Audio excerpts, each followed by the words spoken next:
Siapa yang tak kenal dengan Abu Nawas, sosok sufi jenaka yang punya sejuta akal. Meskipun berulang kali dijebak baginda raja, namun ia selalu bisa lolos, yang justru membuat malu baginda raja sendiri. Hal inilah yang membuat baginda raja semakin penasaran. Dan pada pertemuan kali ini akan menceritakan bagaimana Abu Nawas menghadapi fitnah karena dianggap beraliran sesat. Kisah ini bermula ketika Abu Nawas sedang nongkrong di warung bersama kawan-kawannya. Salah satu kawannya lalu bertanya, Abu Nawas, menurutmu apakah makan pada siang hari bisa membatalkan puasa?"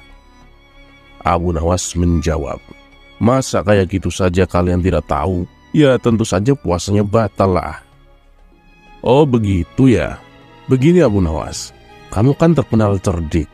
Adakah makanan yang bila dimakan tidak membatalkan puasa?" tanya kawan lainnya.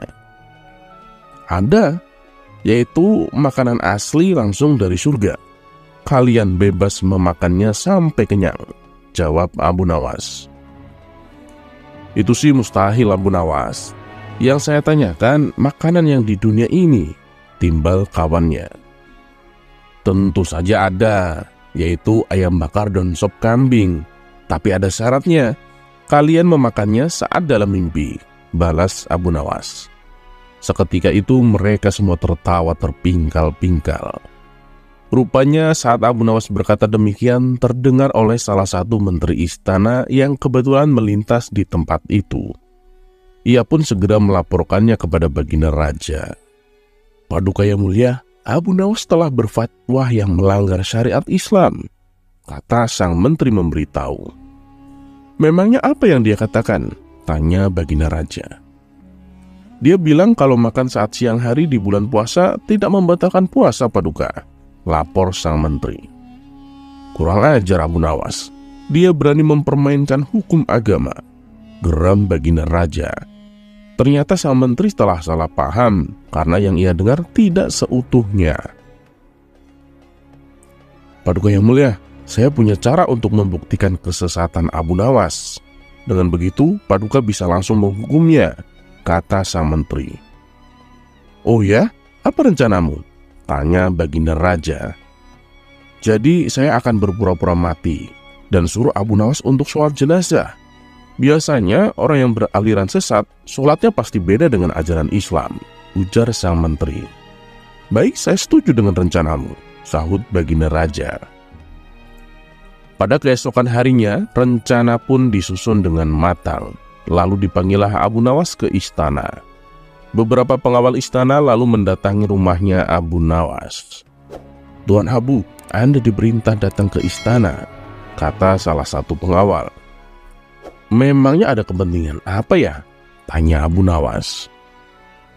"Tuan Menteri meninggal, Tuan Abu, dan Tuan Abu disuruh datang untuk melayat," jawab si pengawal. "Meninggal? Kalau tidak salah, kemarin saya lihat dia melintas di depan warung. Saat itu saya sedang ngobrol dengan kawan-kawanku, jadi aku tidak terlalu menghiraukannya." "Ajal manusia memang tidak ada yang tahu," ujar Abu Nawas. "Benar Tuan Abu, saya sendiri juga heran.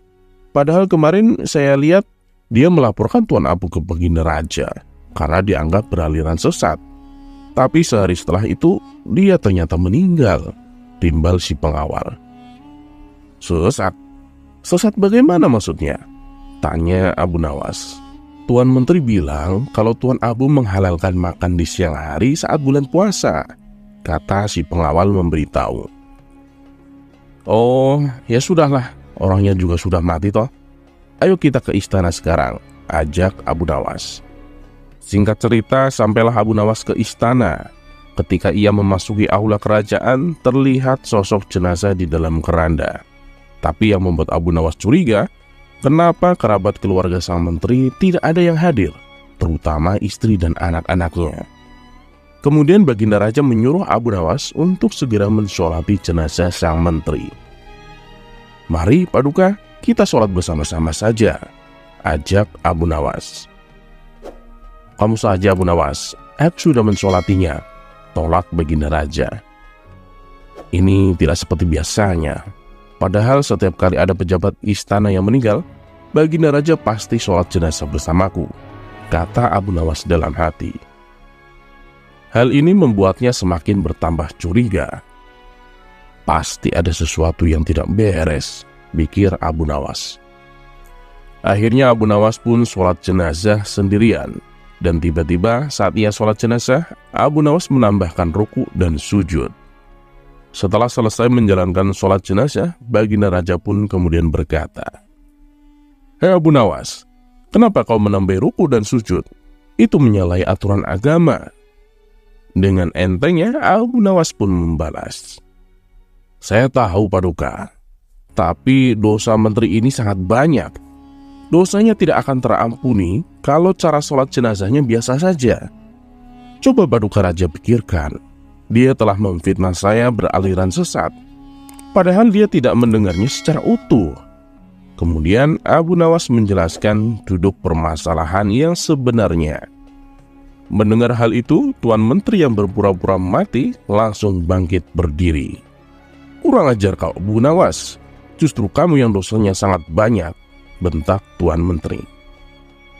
"Lihatlah Paduka, jenazahnya hidup kembali," teriak Abu Nawas sambil berlari berpura-pura ketakutan. Sementara Baginda Raja spontan tertawa terpinggal-pinggal dengan ulah Abu Nawas ini.